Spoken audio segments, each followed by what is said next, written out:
amigos e amigas, professor e professoras da Escola Sabatina, você que também é aluno, sejam bem-vindos aqui ao nosso canal de estudo da Bíblia. Hoje nós estamos dando sequência no estudo deste trimestre, porque nós estamos estudando a Bíblia através desse guia aqui, o livro dos Salmos, e nós temos hoje o título Lições do Passado, que é a lição número 10. Tenho certeza que você irá aprender muitas coisas assim como eu. Até hoje já, vamos recapitular aqui para você entender. Nós já estudamos salmos que são salmos prefigurativos, nós já estudamos outros salmos que são salmos de romagem, temos aqueles salmos que se tocavam na guerra, salmos imprecatórios, e hoje nós vamos analisar aqui salmos históricos que vão trazer a história do povo de Israel desde os seus primórdios, desde os seus patriarcas, dos seus profetas, ali o êxodo, a conquista de Canaã, a história de Abraão, de Isaac, de Jacó, elas serão compactadas em alguns salmos, como o Salmo 78, Salmo 105, Salmo 106, que nós iremos analisar nesta lição, e nós teremos um vislumbre de como foi a conduta, como Deus guiou, como Deus conduziu o povo por todo este percurso, por todas essas etapas cronológicas ao longo do tempo, como ele guiou, como ele protegeu, como ele foi fiel ao povo. O povo nem sempre foi fiel a Deus, mas Deus mesmo assim não deixou de ser fiel por causa da infidelidade do povo. Entendeu? Então vamos aqui para a nossa lição, lição número 10, lições do passado. O verso para memorizar traz o Salmo 78, versos 3 e 4, que diz assim: O que ouvimos e aprendemos, e o que os nossos pais nos contaram, não encobriemos a seus filhos. Contaremos à geração vindoura os louvores do Senhor e o seu poder e as maravilhas que fez. Esse texto aqui é uma evidência forte de que existia uma Torá oral. O que é a Torá oral, pastor? A Torá oral era quando os pais passavam para os seus filhos os ensinamentos que Deus os entregava. O povo constantemente contava para os seus filhos ali no culto pela manhã, andando pelo caminho, ao irem se deitar, sempre estavam falando dos feitos magníficos de Deus, dos seus milagres, de como ele conduziu como um forte e poderosa o povo de Israel, de como ele livrou, de como ele advertiu, de como ele iluminou, de como ele disciplinou também o povo em várias circunstâncias. É isso que o salmista está dizendo. Nós vamos contar às gerações futuras tudo que Deus fez para que o povo não esqueça, para que as gerações futuras não esqueçam de adorar ao Senhor. Não é mesmo? Então aqui diz assim, em muitos salmos o louvor assume a forma de narração dos poderosos atos de salvação do Senhor. E esses salmos são chamados com frequência de salmos da história da salvação ou salmos históricos. Alguns apelam ao povo de Deus dizendo-lhes para aprender com a sua história, e em especial com os erros deles e de seus antepassados. A Bíblia, em outras palavras, ela diz que sábio é aquele que aprende com o erro dos outros. Nós precisamos aprender com erros das pessoas do passado. Eu e você não precisamos passar por um erro para que assim possamos então aprender. Não precisamos esperar vacilarmos em algum ponto para que então venhamos a aprender os pontos da vida. Nós precisamos sim aprender com os erros dos outros, e a Bíblia ela foi registrada os erros do povo de Israel, os erros de homens e mulheres de Deus que não seguiram completamente os princípios do Senhor, e isso fez com que eles colhessem consequências negativas, não é mesmo?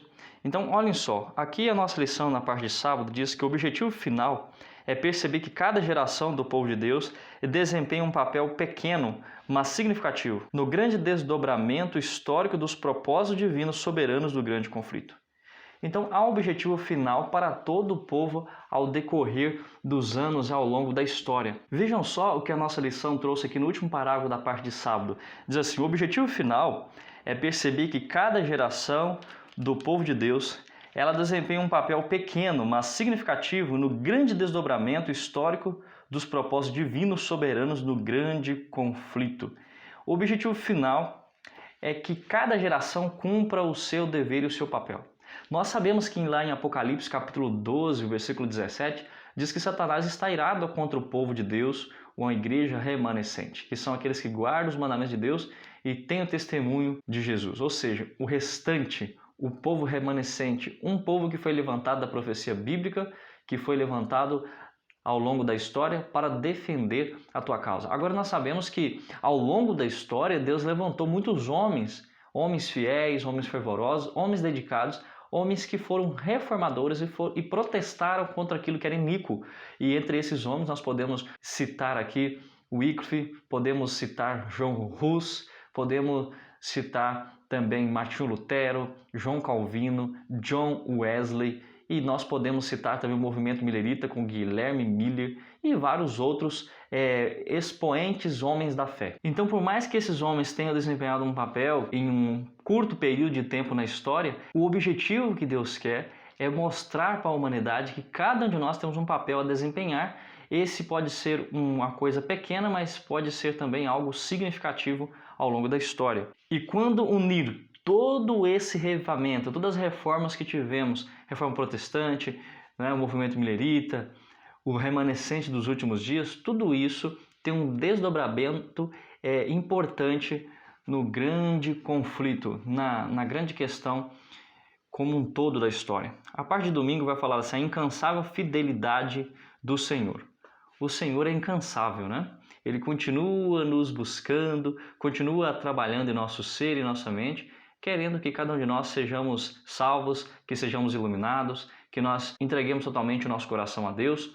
Então, olhem só, por mais que o povo seja infiel, Deus ele continua sendo fiel. E é isso que vai ser apresentado aqui. A fidelidade do Senhor é incansável, sempre lutando para salvar a humanidade, colocando todos os meios possíveis, utilizando todo o reino dos céus para que o ser humano seja salvo, enviando seus anjos, o teu Espírito Santo, enviou teu Filho à Terra e ele está trabalhando com todo o universo para que a humanidade seja então salva. Conheça o grande conflito, conheça o que está subtendido dentro deste pano de fundo que é a luta entre o bem e o mal. A pergunta número 1, leia Salmo 78. Quais 3 épocas históricas principais são destacadas nesse salmo? Que lições recorrentes Asaf tira de cada período? Então, como já foi aqui mencionado na pergunta, esse Salmo 78 é um salmo de Asaf. E esse salmo, ele é um salmo didático, mas ele não segue o curso da história com uma exatidão cronológica. Mas este salmo apresenta a história do povo de Israel, desde o seu início, seus primórdios, até ali a época em que eles chegam ao período de Davi, não é mesmo? Eu vou ler com vocês aqui algumas coisas aqui, alguns salmos, alguns textos. Antes de ler propriamente, a lição mesmo diz aqui assim que as revisões do passado de Israel destacam a fidelidade de Deus e a infidelidade do povo. E mais abaixo diz aqui, o salmo também reflete sobre Êxodo. Então do verso 9 até o 54, fala sobre o Êxodo, o livramento que Deus fez com o povo de Israel, os libertando das garras de Faraó, ali da escravidão do Egito. Sim, o verso 55 até o 64 fala do assentamento em Canaã. Para que o povo conquistasse a terra de Canaã, eles tiveram que passar por muitas provações, tiveram que eliminar muitos povos que ali estavam, que não eram servos de Deus e queriam impedir a sua vida tranquila, os propósitos de Deus para aquele povo ali em Canaã. Aí do versículo 65 até o 72, nós vemos a época de Davi sendo exposta aqui.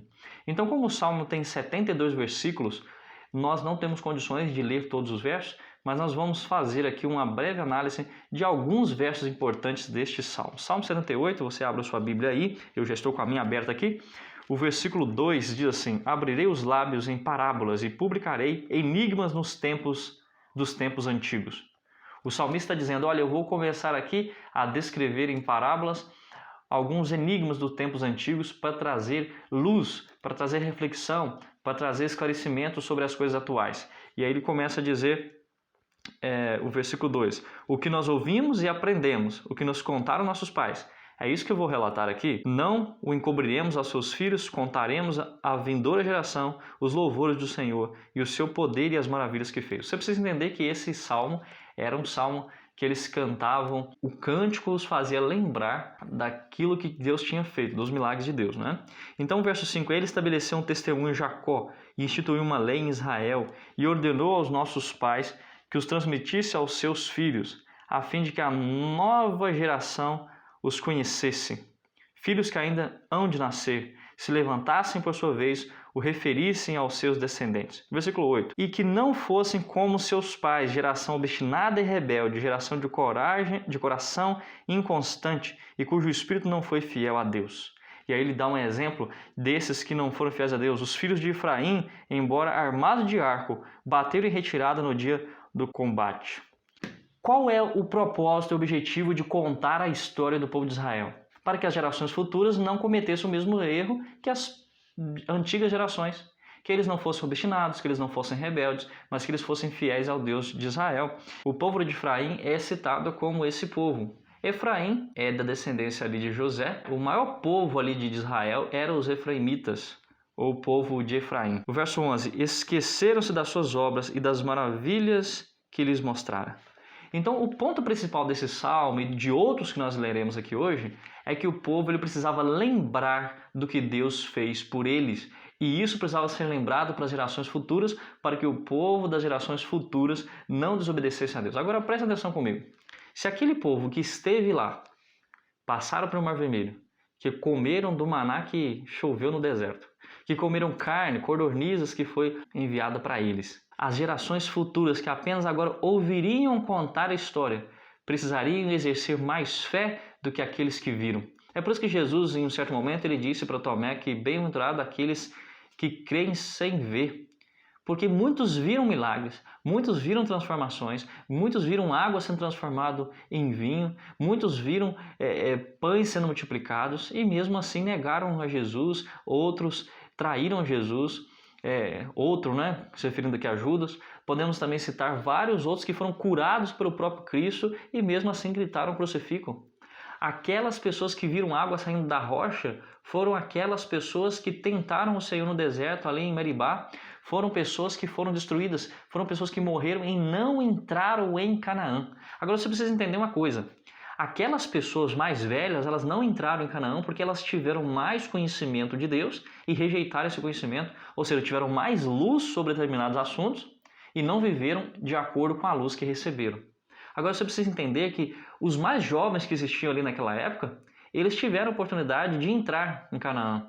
Mas dos antigos, somente Josué e Caleb entrou. Sabe por quê? Porque os mais jovens, eles não tiveram ainda aquele progresso espiritual, aquela caminhada, aquela luz o suficiente. Deveriam agora ter uma nova oportunidade.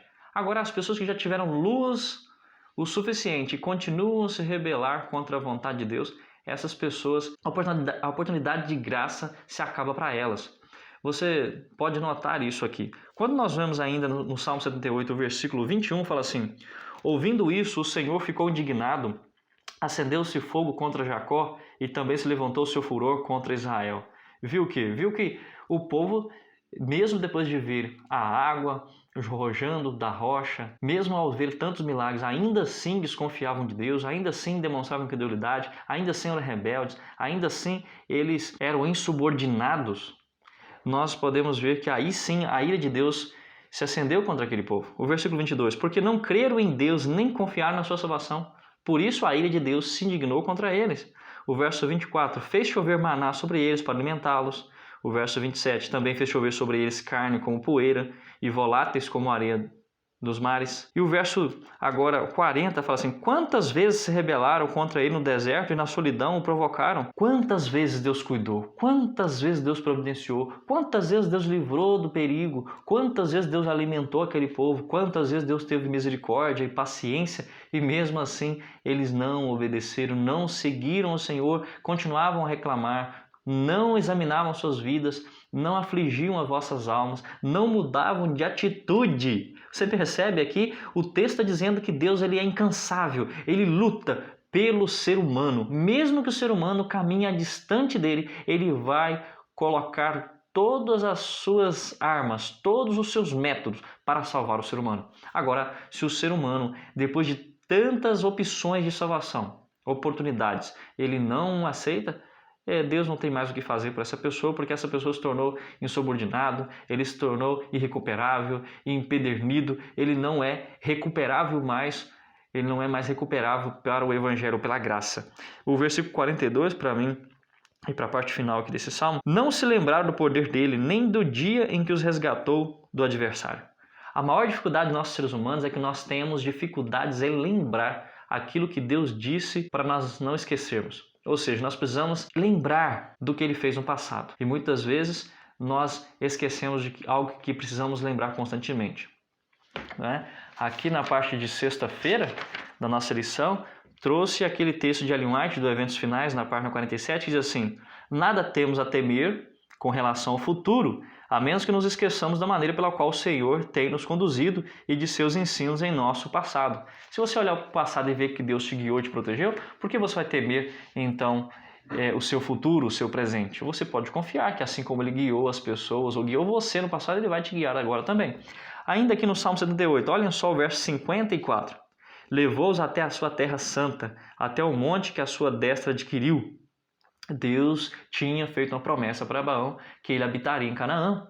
Ele morou em Canaã, ele foi para Canaã, e quando ele chega em Canaã, tem fome em Canaã. E o que ele faz? Ele viaja para o Egito. Ele poderia voltar para a terra de Ur dos Caldeus, mas ele sabia dos planos de Deus, ele não queria desistir, e ele continua. Ele pensa assim: aqui o Egito fica mais perto, é mais acessível ir para o Egito, passar esse período de fome ali, e quando o período de fome acabar aqui em Canaã, eu volto para cá, e assim eu dou sequência à minha habitação aqui, para que o propósito de Deus ele possa ser alcançado. Deus tinha feito a promessa de Abraão de levá-lo até a cidade santa, até a Terra Santa, e nós vemos no verso 54 que sim, Deus o levou até a Terra Santa como ele tinha prometido, mesmo com a fidelidade do povo com os descendentes de Abraão.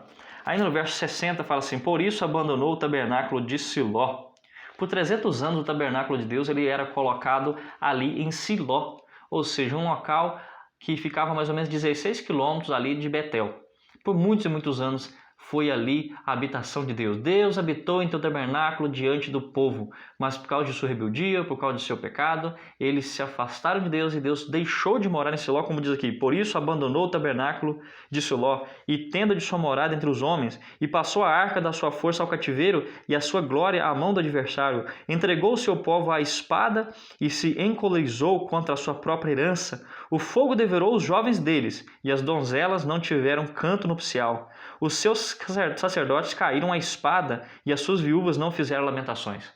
Você pode ler um pouco mais disso aqui lá no livro de 1 Samuel, capítulo 4, quando conta a história em que a Arca da Aliança, que ficava com o povo de Deus, ela foi tomada e foi levada por outros povos. Nesse momento morreu ali também o sacerdote de Deus, que era Ofni e Finéias, que eram os filhos de Eli, se eu não me engano. Então você pode ler lá depois 1 Samuel 4, verso 11, você pode grifar essa parte aqui na sua Bíblia e colocar uma referência aqui, 1 Samuel 4, 11, como eu fiz também na minha Bíblia, para que você possa comentar lá na escola sabatina, tá bom?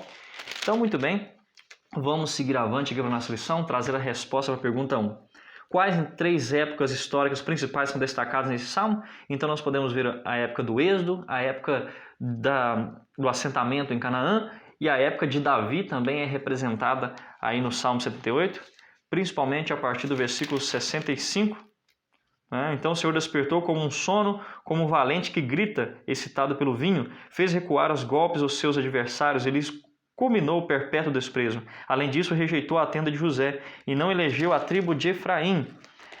Escolheu antes a tribo de Judá. Ou seja, aqui fala de Davi, porque o descendente de Judá, Davi era descendente de Judá, Construiu o seu santuário durável como os céus e firme como a terra que fundou para sempre. Também escolheu Davi, o seu servo, e o tomou dos redis das ovelhas. Tá vendo? Davi cuidava de ovelhas, agora você vai cuidar de homens, você vai reger uma nação, porque você é o homem segundo o meu coração. Então, são essas 3 épocas históricas que são destacadas aqui neste salmo. Agora, a seguinte pergunta: que lições recorrentes Asaf tira de cada período? A fidelidade a Deus é apresentada em contraste com a infidelidade de Israel. Você vê isso logo no primeiro parágrafo aqui da nossa lição. Por abandonarem o Senhor, eles vacilaram. Eles erraram o alvo. Eles deixaram o Senhor e cavaram para si cisternas rotas que não saciam a sede.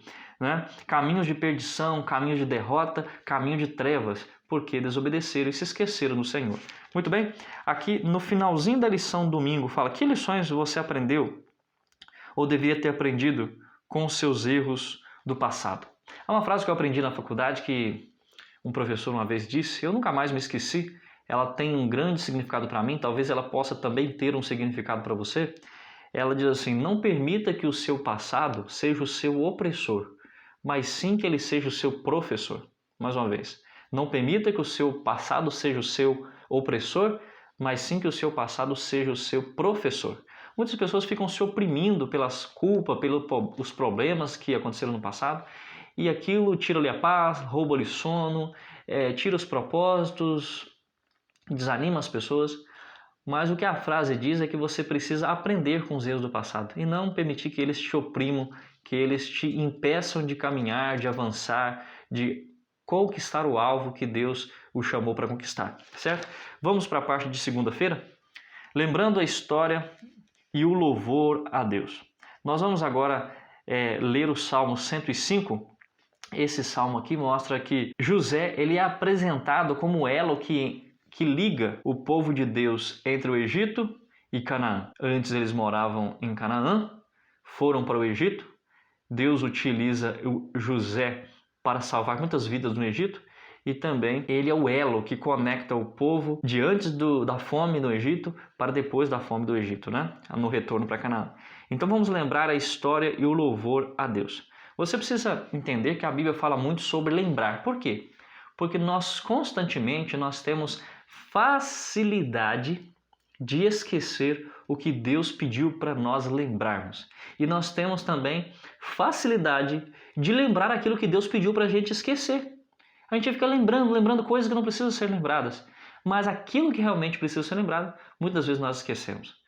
A Bíblia constantemente ela remete a essa palavra, né? Lembrai-vos, né? Lembrai-vos da mulher de Ló e não imitem as suas atitudes. O texto diz, lembra-te do dia de sábado para o santificar. A Bíblia em vários momentos fala da lembrança e o Salmo 105 vai nos falar um pouco sobre a questão de lembrar. Tá certo? Quais eventos históricos e respectivas lições vemos no Salmo 105? Então, olhem só, Salmo 105. Aqui diz assim, rendei graças ao Senhor, invocai o seu nome, fazei conhecidos entre os povos os seus feitos. Como nós fazemos conhecido entre os povos os feitos hoje em dia? Cantando hinos de louvor. Nós fazemos conhecido os feitos de Deus através de nosso testemunho, dando um estudo bíblico, pregando na igreja, passando a lição, comentando na classe da Escola Sabatina. Nós fazemos o povo da igreja, de forma interna, lembrar dos ensinos de Deus, como quando nós damos estudos bíblicos, quando nós testemunhamos as pessoas de fora, quando fazemos algum trabalho missionário, algum trabalho solidário. Nós estamos, então, rendendo graças ao Senhor, invocando o seu nome e fazendo conhecido entre os povos seus feitos. O verso 5, lembrai-vos das maravilhas que fez, dos seus prodígios, dos juízos, dos seus lábios. Você precisa entender comigo uma coisa, realmente tudo que está na Bíblia aconteceu. O mar vermelho abriu, o povo passou em terra seca. Realmente Deus ele providenciou comida no deserto onde não tinha nada para o povo se alimentar. Realmente Deus fez sair água da rocha. Realmente Deus livrou o seu povo, que era um povo de menor quantidade, de grandes povos que tinham habilidades, que tinham estratégia de guerra, que eram capacitados, mas Deus deu para eles a vitória. Eles nem precisavam lutar, na maioria das vezes, apenas precisavam obedecer ao Senhor, se consagrarem, buscar consagração. É o início para a vitória em nossa vida. Você está buscando vitória em estudos, você quer estudar, você quer se capacitar? Muito bem, é importante você se capacitar, ter habilidades, se preparar para conseguir emprego, porque o mercado de trabalho realmente ele está competitivo, mas você e eu precisamos primeiramente crer no Senhor. Com 300 homens, Gideão conseguiu vencer uma grande multidão, principalmente, simplesmente porque escolheram os homens mais consagrados, aqueles que eram fiéis, aqueles que tinham confiança em Deus e dependência dele. Você tem confiança em Deus? Você tem fidelidade ao Senhor? Você tem sido um homem e mulher de oração, jovem de valor? Coloque-se nas mãos de Deus e Ele vai dar para você todas as coisas. Aonde tocar a planta dos seus pés, eu tenho dado. É a palavra de Deus, não é mesmo?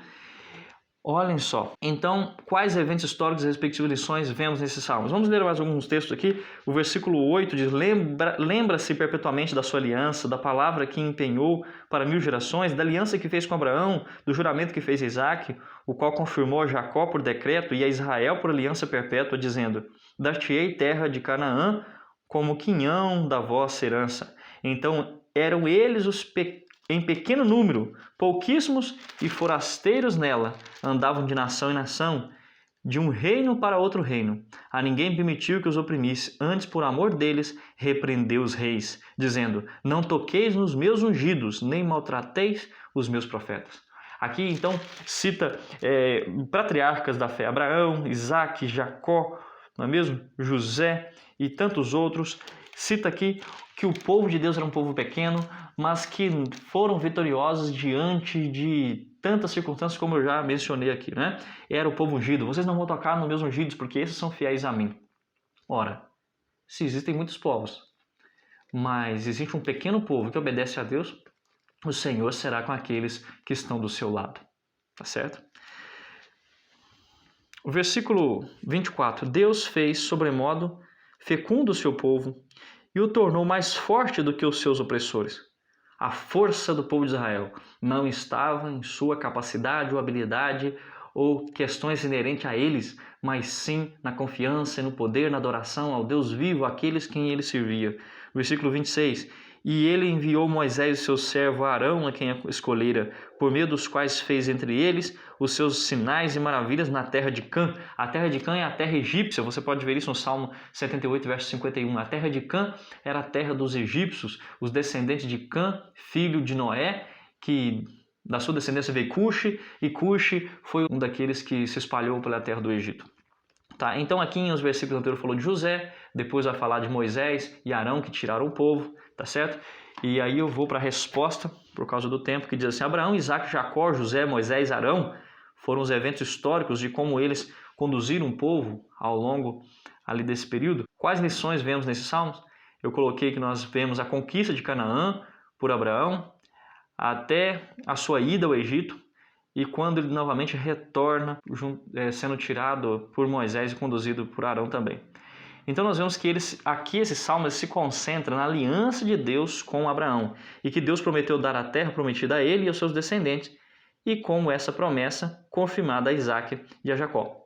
Logo mais abaixo, na seção traz o seguinte comentário: no entanto, ao contrário do Salmo 78, o Salmo 105 não menciona erros passados do povo. Esse salmo tem um propósito diferente.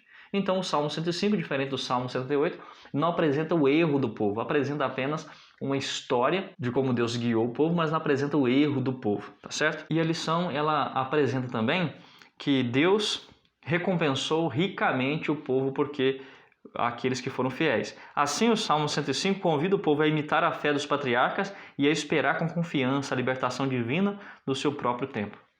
Os patriarcas tiveram a recompensa que Deus tinha prometido. Demorou um pouco? Demorou. Foi desgastante, foi conflitante. Eles tiveram também falta de fé, alguma incredulidade em algum momento? Sim, podemos ver a história de Abraão, que mentiu em vários momentos, em que tentou ajudar a Deus no caso com Agar, não é mesmo? Nós vemos que Deus, mesmo assim, ele conduziu. E esses patriarcas, eles foram perseverantes na caminhada. Eles progrediram na caminhada cristã e se evoluíram. Né? E esse salmo é um salmo que nos convida a imitar a fé dos patriarcas. Né?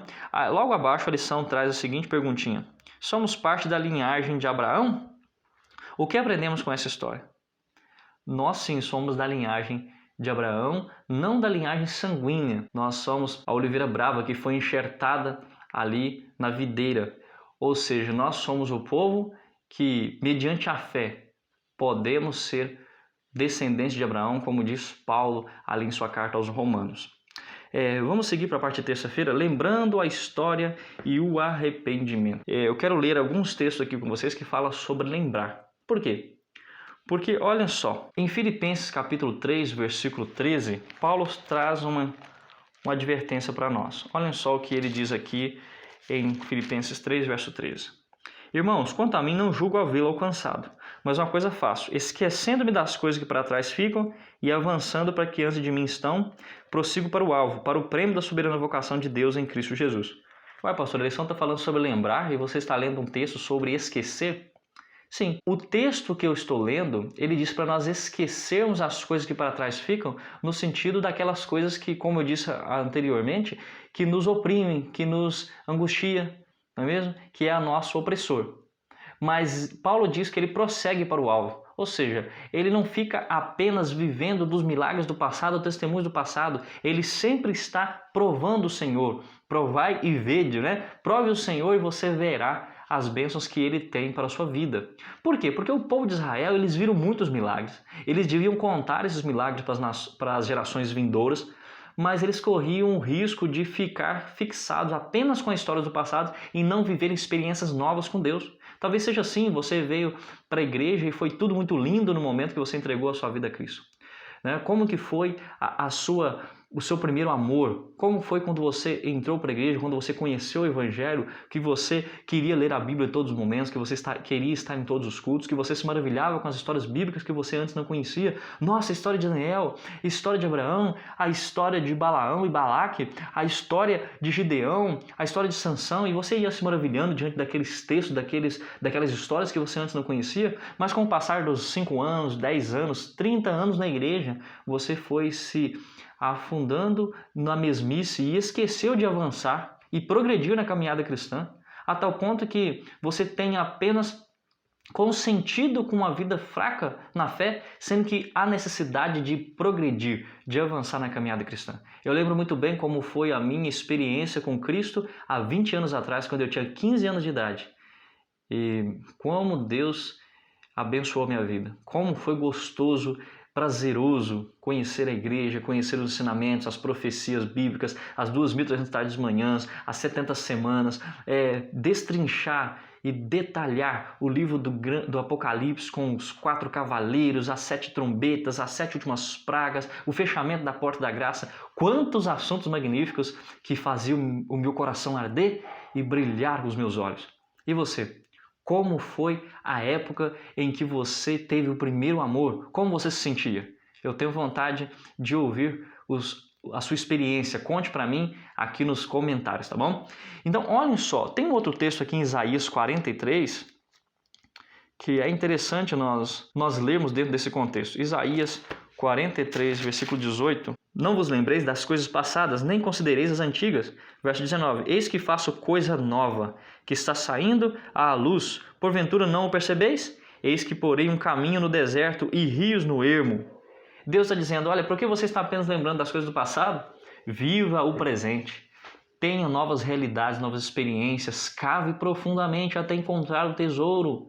Leia a Bíblia procurando o fio de ouro que conecta assunto com assunto, te levando à riqueza que te enriquece, que te tira da insatisfação do mundo, te faz ficar novamente com o coração ardendo, novamente com os olhos brilhando, cheio de esperança, cheio de motivação, cheio de vontade de agradar aquele que lhe arregimentou, aquele que alistou você para a guerra, tá certo? Então, não é apenas lembrar do passado, mas mediante aquilo que você viu no passado, com a história do povo de Israel, você precisa reproduzir novamente esses milagres em sua vida, repetir essas experiências na sua vida, as experiências boas, é claro, aprender com erros deles, lembrando a história e o arrependimento.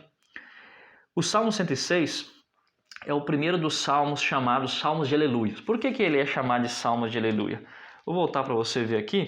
No início dele, ele começa com a palavra Aleluia, que significa louvar ao Senhor, e ele também termina. Você pode ver que a última palavra no versículo 48 é Aleluia. Então ele é o primeiro da sequência dos chamados Salmos de Aleluia, que são vários salmos aqui na nossa Bíblia. E aí leia Salmo 106, que eventos históricos e suas respectivas lições esse salmo destaca. Está vendo que os salmos dessa semana são salmos apenas históricos? Não são salmos imprecatórios, nem prefigurativos, não são salmos de romagem, tá? Sim, salmos históricos, contando a história do povo de Israel. Então o Salmo 106 ele é a continuação do Salmo 105 e ele mostra a fidelidade de Deus, a aliança que ele fez com o povo de Israel e a infidelidade de Israel e as terríveis consequências que o povo teve que arcar, colher. Vamos ler alguma coisa aqui? O verso 2, por exemplo, diz: Quem saberá contar os poderosos feitos do Senhor ou anunciar os seus louvores? Você sabe contar os feitos do Senhor? Você sabe contar a história de Josafá? Você sabe contar a história de como Deus enviou um anjo para matar 185 mil assírios comandados ali sírios comandados por Senaqueribe? Você sabe contar as histórias bíblicas de como aconteceu ali com Datã e Abirão? Você sabe contar histórias bíblicas como estava vivendo o povo na época de Abacuque, na época de Neemias, como foi o retorno de Zorobabel e Josué ali da Babilônia para reconstruir os muros, o templo que tinha sido destruído por Nabucodonosor? Você sabe contar essas histórias bíblicas? Você sabe contar sobre os poderosos feitos de Deus? Você está vinculado diretamente com os textos bíblicos? Ou você apenas escuta as histórias bíblicas que são contadas às vezes na igreja e você durante a semana não se aprofunda nesses temas, nesses pontos? Então vamos ler aqui ainda a sequência, o verso 6 fala assim: pecamos como nossos pais e cometemos iniquidade e procedemos mal. Pecaram como? Como?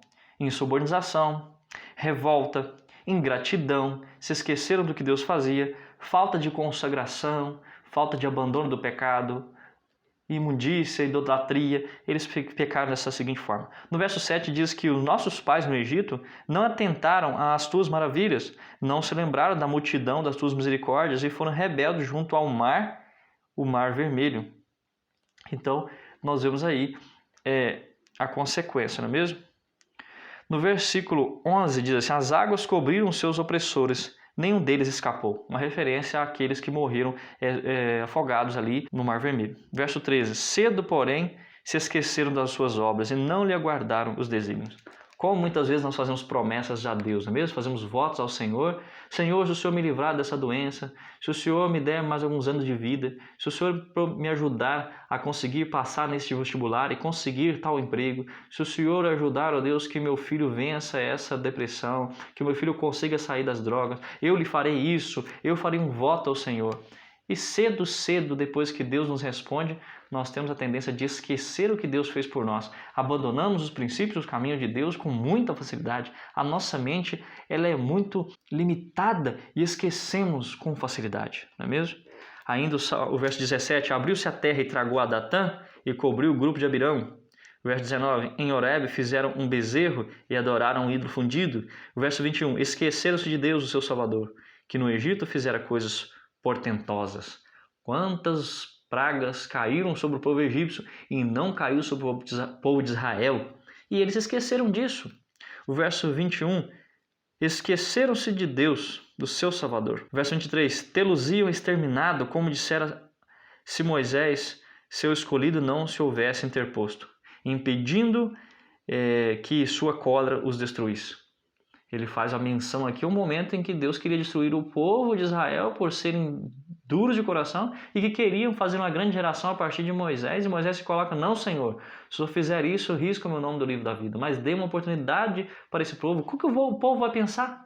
O Senhor tirou esse povo de lá e não conduziu eles? Como que vai ficar o teu nome? A tua fama que foi espalhada pelo mundo precisa ser uma fama positiva. Não permita que esse povo morra aqui no deserto, dê uma segunda chance para eles, né? O verso 34 fala, não exterminaram os povos como o Senhor lhe ordenara, antes se mesclaram com as nações, os casamentos mistos que eles se casavam com as pessoas ali, do povo assírio, dos amalequitas, dos filisteus, como eles se corromperam, como trouxeram idolatria para dentro do povo de Deus. O verso 37, pois imolaram seus filhos e as suas filhas aos demônios, ou seja, quando colocavam ali as crianças para serem oferecidas ao deus Moloque, né? O Moloque é aquele deus ali, feito de metal, que tinha os braços ali, e a criança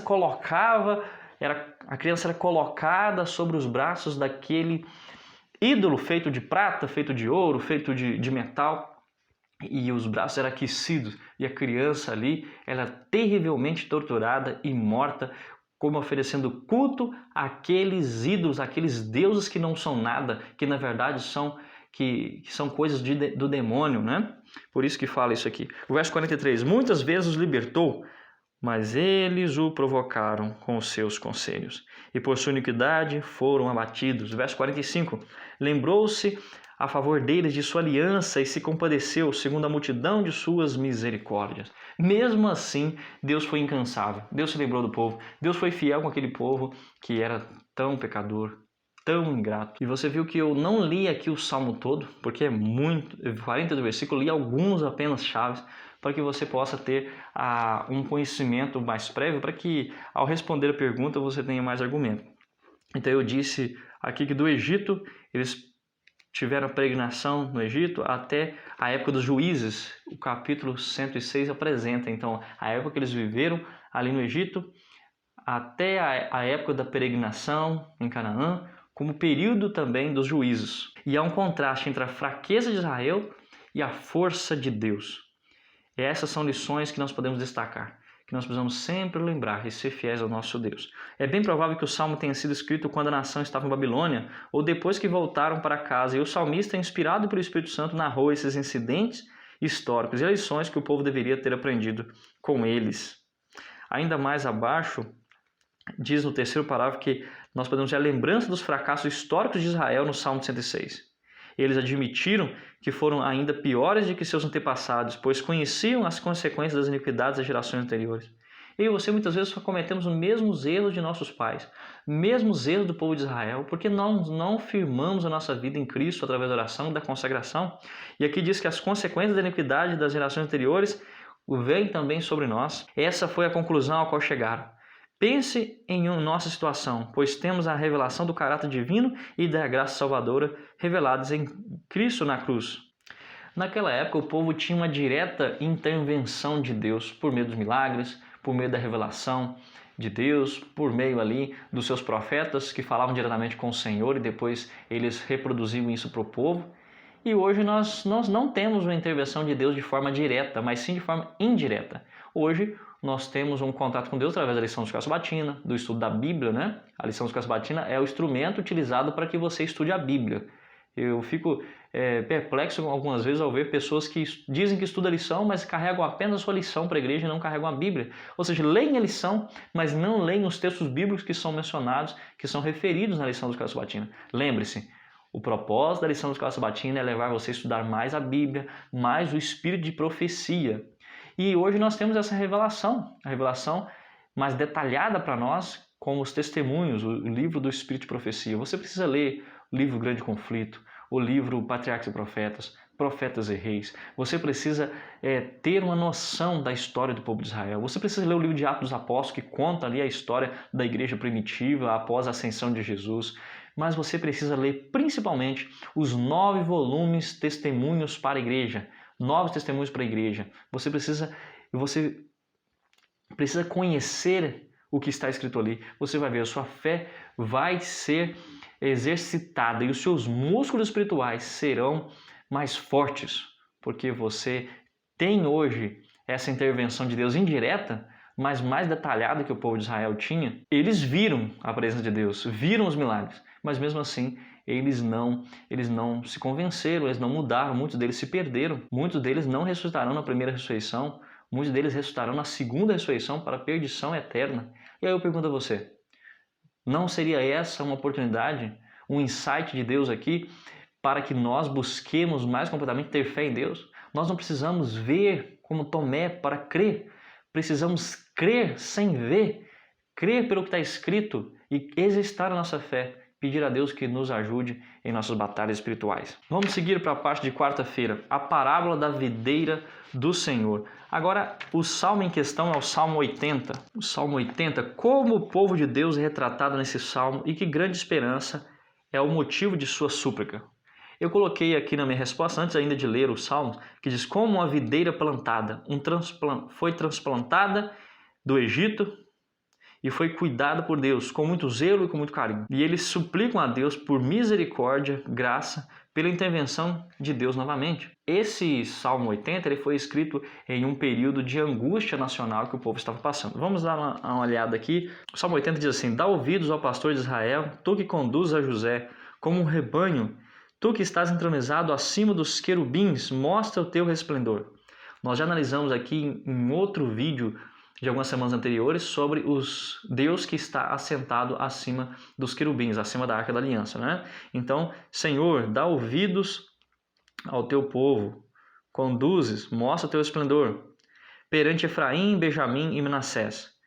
Desperta o teu poder e vem salvar-nos. Aqui refere-se a 3 povos, o povo de Efraim, de Benjamim e Manassés, que são os 3 filhos da mesma mãe, são os 3 filhos de Raquel. Benjamim é filho de Raquel e Manassés e Efraim são os filhos de José, que são filhos de Raquel. Verso 3, restaura-nos, ó Deus. Você pode ver que no Salmo 80 existe uma conexão de textos bíblicos.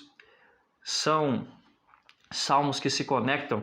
O versículo, por exemplo, versículo 3, restaura-nos, ó Deus. Verso 7, restaura-nos, ó Deus dos exércitos. Verso 14, ó Deus dos exércitos, volta-te e nós te rogamos. O versículo 19, restaura-nos, ó Deus, Deus dos exércitos. O verso 4 fala de Yahvé Sebaote, o Senhor dos exércitos. Até quando estarás indignado contra a oração do teu povo? O verso 15 que diz, protege o que a tua mão direita plantou, o sarmento que a ti fortaleceste. Quando você vai para o versículo 8, fala, trouxeste uma videira do Egito e expulsaste as nações e a plantaste. Essa planta que foi tirada do Egito, que foi plantada em Canaã, que Deus protegeu, que Deus cuidou. Imagina você que plantou uma plantinha aí no quintal da sua casa ou em uma planta aí que você cuida dela aí no seu apartamento e você cuida com muito carinho. Você tirou ela lá da roça, de algum local e você trouxe para a sua casa, para as suas habitações, e você cuidou com muito carinho. Todo dia de manhã você regava, à tarde você adubava, você removia ali as ervas daninhas e você foi cuidando dessa planta com muito carinho e com muito amor. Assim retratado o povo de Israel que foi tirado do Egito e foi conduzido para Canaã. O verso 9. Dispuseste-lhe o terreno, ela deitou profundas raízes e encheu a terra. Com sombras dela os montes se cobriram e com seus sarmentos os cedros de Deus. Estendeu ela a sua ramagem até o mar e os seus rebentos até o rio, porque lhe derribaste as cercas, de sorte que a vindimam todos os que passam pelo caminho? O javali da selva a devasta, e nela se repassam os animais que pululam no campo. Ó Deus dos exércitos, volta-te, nós te rogamos. Olha do céu e vê e visita essa vinha. Com o tempo, essa planta ela foi deixada, abandonada, e agora os animais do campo estão como que ao querer arrancá-la. E aí o salmista diz que ele pede a Deus que Deus intervenha e os proteja novamente e os guarde novamente. Restaura-nos, ó Deus, Yahvé Sebaote, faz resplandecer o teu rosto e nós seremos salvos. Então, seria essa a resposta aí para a pergunta 4, como eu já li anteriormente. Como a videira plantada ou transplantada do Egito para Canaã, foi cuidada por Deus com muito zelo e carinho, e eles suplicavam agora novamente pela misericórdia do Senhor, porque eles se sentiam abandonados, que Deus não removesse a graça sobre eles e que Deus pudesse intervir novamente na vida do povo de Israel. A pergunta 5 diz, leia Números 6, 22 a 23, ou 22 a 27, como essa bênção é usada no Salmo 80, a bênção sacerdotal, né, que resplandeça o seu rosto sobre nós, que o rosto de Deus pudesse resplandecer sobre eles. O refrão do Salmo evoca a promessa de Arão da bênção perpétua de Deus sobre o seu povo e destaca a esperança de que a graça de Deus triunfe sobre as causas da miséria do povo. A palavra hebraica para restaurar, hashvenu, vem de uma palavra comum que significa retornar e é usada repetidamente na Bíblia no contexto do chamado para que o povo que se afastou de Deus retorne a Ele. Então o povo precisava se arrepender. Precisava abandonar os seus maus caminhos e se voltar para o Senhor. Como você tem experimentado o arrependimento de Deus? Eu estava lendo outro dia o livro Caminho a Cristo, e o livro Caminho a Cristo ele diz que nós não precisamos esperar nos arrependermos para ir até Deus. Ah não, pastor, eu preciso me arrepender, preciso abandonar todos os pecados, eu preciso conduzir minha vida em um caminho assim de mais santidade, para depois ir à igreja, para depois começar a estudar a Bíblia, para depois eu ser batizado, para depois eu firmar meu compromisso com Deus. Não é assim, meu querido. Mesmo sem sentir arrependimento profundo dos seus pecados, você deve ir até Deus. Porque através da ida até Deus, ali na igreja, você será conduzido para argumentos e sentimentos que lhe conduzam para a Bíblia, para a palavra. Na Bíblia, na palavra, você fará um autoexame de si mesmo. Você sentirá a angústia, a podridão que existe no seu coração e vai buscar ao Senhor. Quanto mais longe de Deus, mais difícil será de vencer as dificuldades da vida. Certo?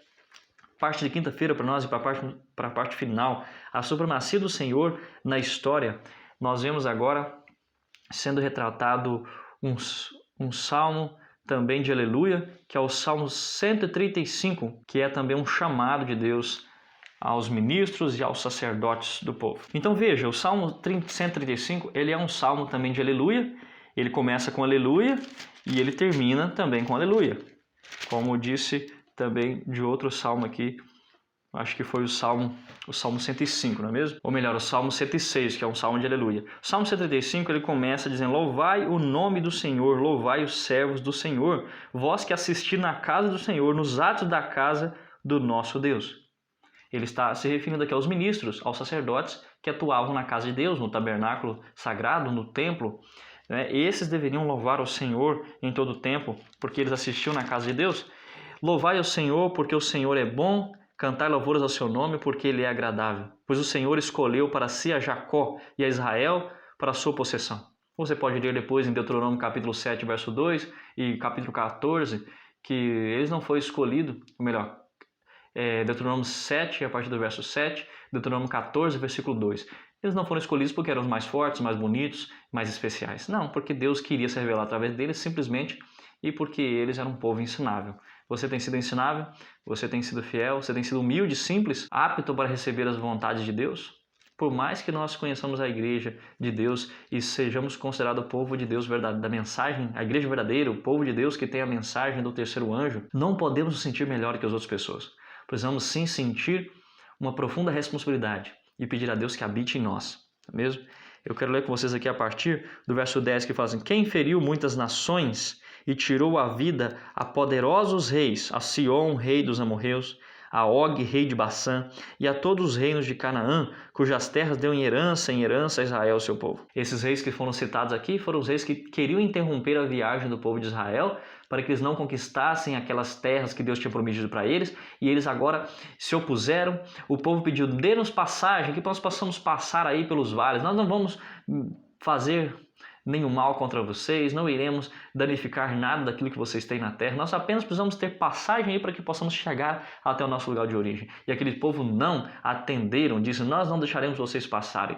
E pegaram as suas armas e foram em direção a eles ali, querendo os destruir. E você pode ler isso ali em Números 21, eu anotei aqui na minha Bíblia, a partir do verso 21 até o 35, e Deuteronômio 2, do verso 30 ao 37, lá está a história desses reis que foram citados aqui, tá?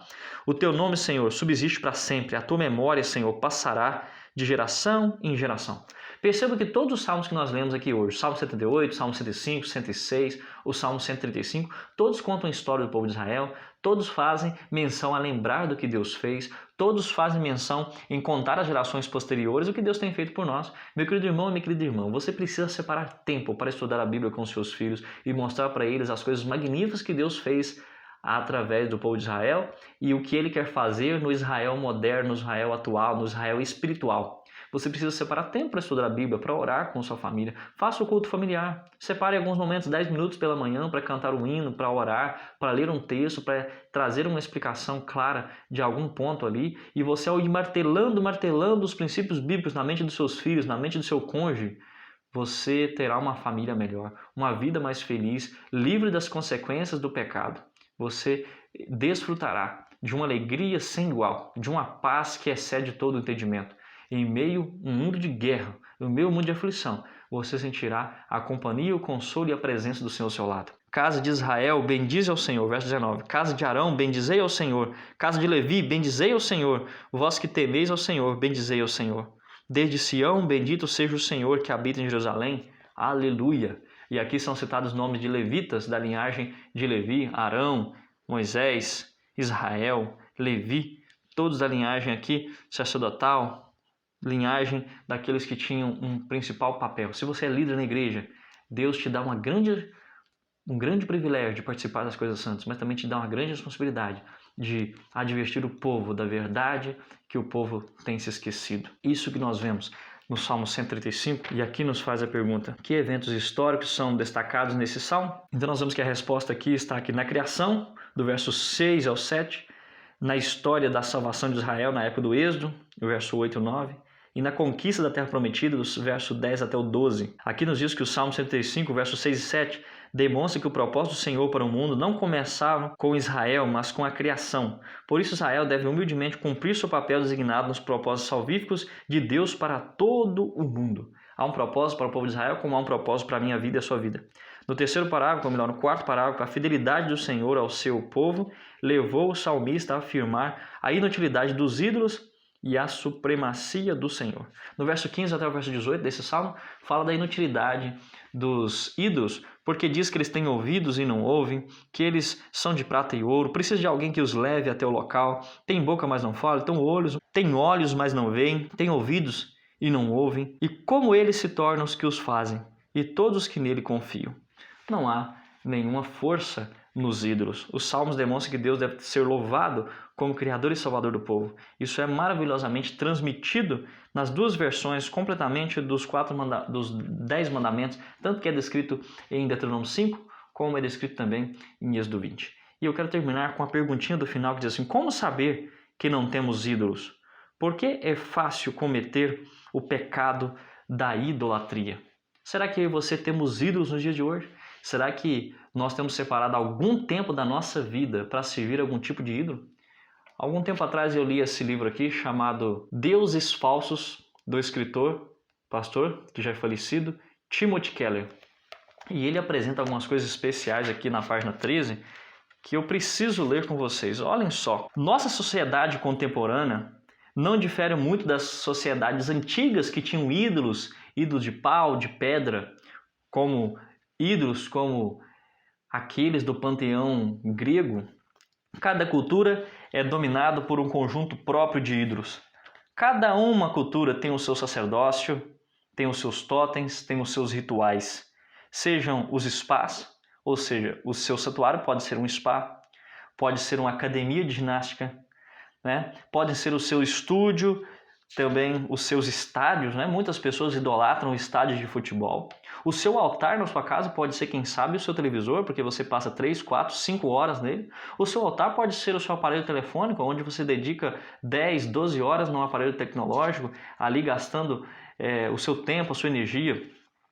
Onde sacrifícios devem ser oferecidos com o intuito de alcançar as bênçãos de uma vida boa e evitar desastres. Os que são os deuses da beleza, do poder, do dinheiro, da realização, senão as mesmas coisas que assumiram dimensões míticas em nossa vida individual e em nossa sociedade? Talvez não dobremos os nossos joelhos diante da estátua de Afrodite, mas muitos jovens hoje estão em depressão e enfrentam transtornos alimentares por causa de uma preocupação obsessiva com a imagem corporal. Podemos talvez não queimar incenso a Deus Artemis, mas quando o dinheiro e a carreira profissional são elevados a proporções cósmicas, realizamos uma espécie de sacrifício de crianças, negligenciando nossa família. Nós estamos sacrificando nossas crianças, sacrificando o nosso tempo com um cônjuge, com uns aos outros, para ficarmos ali cuidando demais, de forma excessiva da beleza, cuidando demais com interesses em filmes, em novelas, em séries. E a comunidade, para alcançar posição mais elevada nos negócios e obter mais riqueza e prestígio. A ganância tem sido nosso ídolo. Ainda aqui na página 19 desse livro, fala algo muito interessante.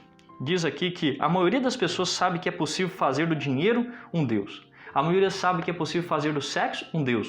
No entanto, qualquer coisa na vida pode servir de um ídolo para mim e para você. Aquilo que ocupa o espaço de Deus é um ídolo para mim e para você.